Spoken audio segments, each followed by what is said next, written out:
नमस्कार, अभिवादन। मैं हूँ रमाशंकर राय आपके समक्ष।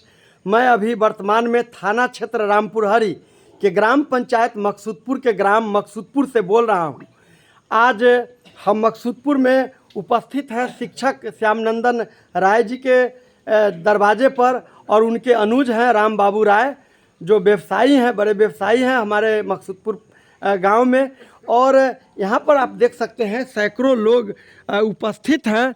सब लोग यहाँ पर शांति भाव से जो है प्रवचन हो रहे हैं देवनारायण राय जी का। ये जो परिप्रेक्ष्य है, जो आज समय है जिस अवसर पर उपस्थित हुआ गया है, दिवंगत चाचा श्री राजनंदन राय जी का आज 11वां पुण्यतिथि है। यहाँ पर मैं स्वयं भी चाचा जी को नमन करते हुए पुष्प अर्पित करता हूँ। सब लोग जो लोग आए हैं इन्हें पुष्प अर्पित करके श्रद्धा सुमन व्यक्त किए हैं, और इनके अच्छे आचरणों की यहाँ चर्चा हुई है।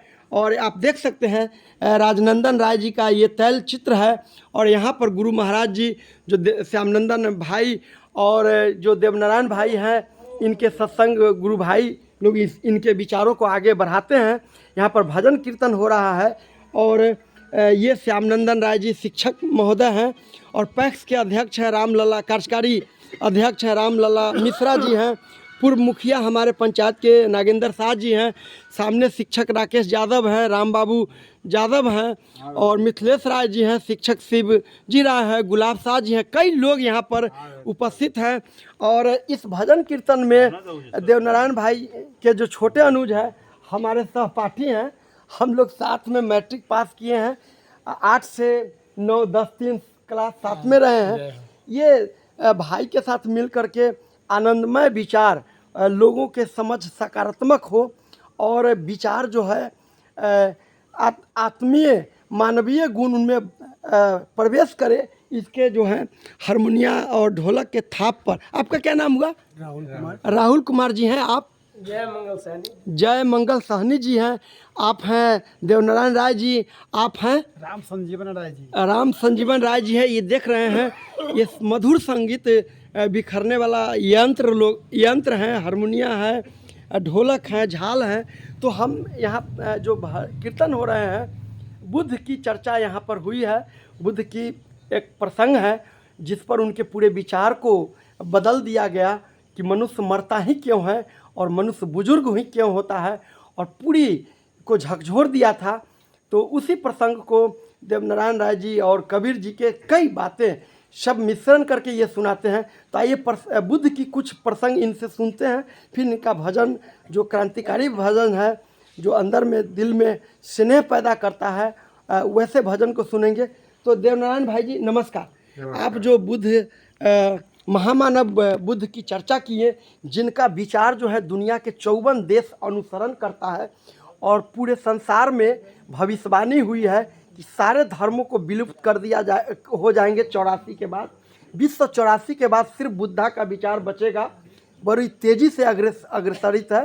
तो उस बुद्धा की कुछ विचार को हम देवनारायण भाई जी का रूप के मुख से सुनना चाहेंगे। जी आप बताएं, बुद्ध की कुछ चर्चा कर रहे थे आप। हाँ, बुद्ध के बारे में।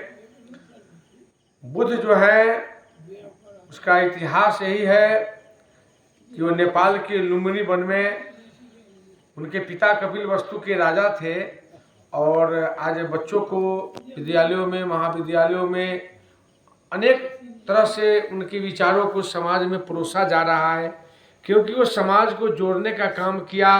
समाज में आपसी भाईचारा, प्रेम बढ़े, हमारे समाज में जो नफरत है, ईर्ष्या है, वैमनस्य है, कैसे दूर हो, इनके विचारों को लेकर के वो समाज के लोगों के अंदर चेतना को जगाने का काम किया। समाज के अंदर जो सुसुप्त चेतना है, हमारे अंदर, आपके अंदर, हम जाति पाति के संकीर्णताओं में, नाना प्रकार के मतभेदों में हम जकड़े हुए हैं, उलझे हुए हैं, इससे कैसे ऊपर आवे। तो महात्मा बुद्ध के बारे में ऐसी कथा है, सभी लोग गाते हैं, बजाते हैं, सुनाते हैं कि महात्मा बुद्ध की जो माँ है वो गर्भवती हालत में थी, और रात में स्वप्न देखती है, और स्वप्न में यही देखती है कि एक उजला हाथी जो आया है तालाब में स्नान कर रहा है। सपनों पर विचार किया गया, विद्वानों ने यही बताया कि आपके घर में एक महान पुरुष का आगमन होने वाला है, लेकिन वह गृहस्थ आश्रम में न रह करके पूर्ण वैरागी का जीवन जीते हुए विश्व को मानव कल्याण का पाठ पढ़ाएगा, विश्व को मानवता का पाठ पढ़ाएगा, जनमानस को भाईचारा और प्रेम से जोड़ेगा। तो महात्मा बुद्ध के बारे में जो महात्माओं ने बताया, तो उनके पिताजी, हर व्यक्ति चाहता है कि मेरा पिता हमारे राज्य का, हमारे संपत्ति का वारिस बने। उनकी माँ, उनके पिताजी निर्णय किया कि वो घर से बाहर नहीं जाने देना है। धीरे धीरे घर में ही वो बड़े हुए, शादी का अवसर आया, फिर संतान उत्पत्ति हुई। तब लोगों ने विचार किया कि अब यह बैरागी नहीं बनेगा, लेकिन जिसके अंदर जो चित्त में होता है वही चरित्र में होता है, जो भीतर है वही बाहर आएगा। जब उनको राजपाट दिखलाने के लिए ले जाया गया, उसी क्रम में कुछ दृश्य उनको सामने प्रकट हुआ। एक बूढ़े आदमी बुढ़ापा के कारण थरथर कांप रहा है, उसका शरीर जीर्ण शीर्ण पड़ गया है। महात्मा बुद्ध, उस समय बुद्ध नहीं थे, उनका नाम सिद्धार्थ था। वो प्रश्न करते हैं कि ऐसी हालत, तो कहा कि ये हालत सबकी होती है और आपकी भी होगी। वह आश्चर्य में पड़ गए। आगे जाकर के मृत शरीर को देखा, पूछा कि ये क्या है, तो कहा कि ये मृत शरीर है। कैसे होता है? तो लोगों ने बताया कि इसके अंदर से आत्मा निकल गई, रूह निकल गया, सोल जो है शरीर के अंदर अब नहीं है। तो महात्मा बुद्ध ने विचार किया कि ये सबकी होती है, तो हाँ बिल्कुल सबकी होती है, आपकी भी होगी। वहीं से रिटर्न हो गए। रात भर यही दो विचार, ये तीन विचार जो उनके जीवन में, बुद्ध के जीवन में घटना घटी कि लोग बूढ़े क्यों होते हैं और फिर मर क्यों जाते हैं, ये पूरे सोच को उनके अंदर में झकझोर दिया। फिर बुद्ध जो हैं, सिद्धार्थ जो है, आगे चल के आप जानते हैं कि बुद्ध बने और संसार को एक ऐसा ज्ञान दिए जिसको मौर्य ने, खास करके सम्राट अशोक ने कलिंग युद्ध के बाद पूरे दुनिया में अपने शिलालेख के द्वारा, आप ये जो दीपोत्सव होने वाली है दिवाली, असल में अशोक के बुद्ध विचार ग्रहण किए, धम्म माने नियम ग्रहण किए और 84 लाख शिलालेख को पूरे संसार में फैला दिए और दीपोत्सव किए। वही दिवाली है, लेकिन उसके दूसरे ढंग से लोग भी मना रहे हैं। चलिए, ये बहुत बड़ी अच्छी बातें हैं, इनका फिर संगीत सुनेंगे। आइए शिक्षक महोदय श्यामनंदन भाई से कुछ विचार लेते हैं कि इस तरह के जो आयोजन हैं हर लोगों को करना चाहिए, और अच्छे विचार को जब तक हम एक दूसरे में प्रवाहित नहीं करेंगे, समाहित नहीं करेंगे, तो जो समाज में चोरी डकैती, लूट और दारू शराब, ये व्यसन फैला हुआ है, उसमें कैसे सुधार होगा। हर कोई को इनके जैसे टीम, देवनारायण भाई जैसे टीम गांव दरवाजे पर जाए और अच्छी शिक्षा लेकर के बातों को फैलाए, ऐसा करना चाहिए। श्यामनंदन भैया से विचार लेते हैं। श्यामनंदन भैया, प्रत्येक साल आप चाचा जी के श्रद्धांजलि सभा आयोजित करते हैं और इसमें अच्छे अच्छे विचारों को समाहित करके लोगों को बैठाते हैं, कैसा महसूस करता है? बहुत अच्छा महसूस करते हैं। इससे गांव में, समाज में इसके विचार जाएगा तो सब आदमी चाहेगा पुण्यतिथि मनाने, इससे सब आदमी आनंद उठाएगा। पिताजी के पुण्यतिथि और उनको बरसी पर याद करने के बहाने अच्छे विचारों को फैलाने की बात शिक्षक महोदय कर रहे हैं, और इस बात को ताली बजा करके लोग देख रहे हैं, स्वागत कर रहे हैं। काफ़ी लोग आनंदित हैं। हमारे RSR लाइव पर फेसबुक पेज और RSR लाइव जो यूट्यूब चैनल पर आप लोग देखेंगे, और ये सब लोग बड़े देर से, हम कई घंटों से बैठे हुए हैं। आइए भजन सुनते हैं, जो काफ़ी मानवीय भजन है देवनारायण भाई जी का, और ये संगीत हारमोनियम का आप सुनते हैं। कहवा से हंस आएला, कहवा समाएला ये राम, कहवा में कईले मुकाम, कहवा में कईले मुकाम, कहाँ लपटा ये राम, कहवा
कहीं सुंदर से काया मोहना बना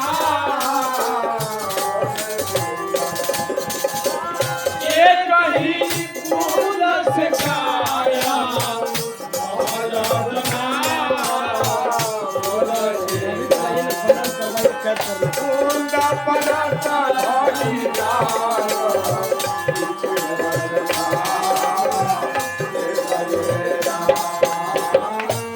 कुंदा पराता कुंदा पराता धोली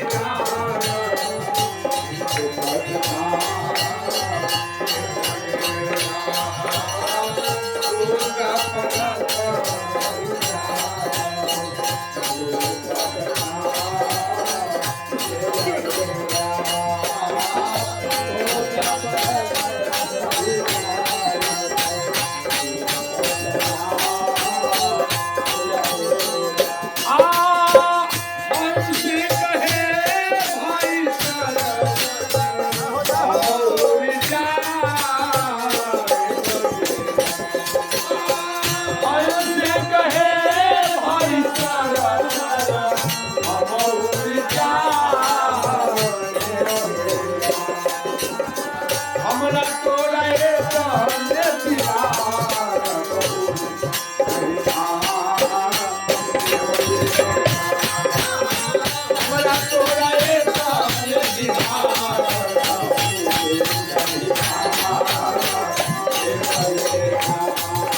मधुर संगीत से सभा भरे हुए हैं। आज 22 अक्टूबर 2024 है।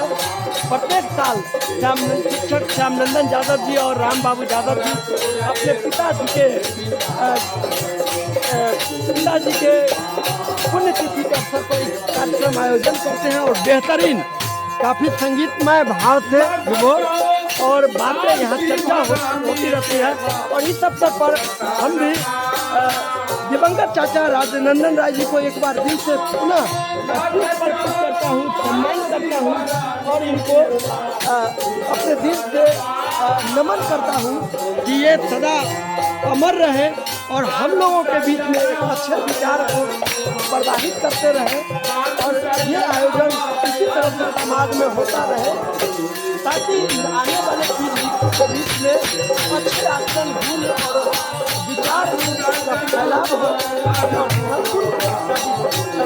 आगे बढ़ोतरी हो। इन्हीं शब्दों के साथ मैं रमा शंकर राय, जय विज्ञान, जय संविधान, जय भारत, जय कबीर, जय बुद्ध। आपके समाज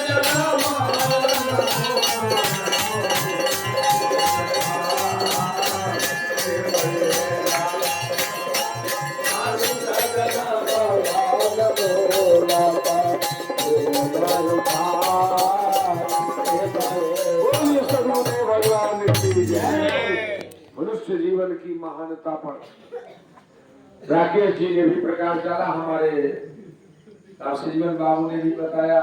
इस तरह से यह कार्यक्रम लगातार चल रही है, घंटों से चल रही है।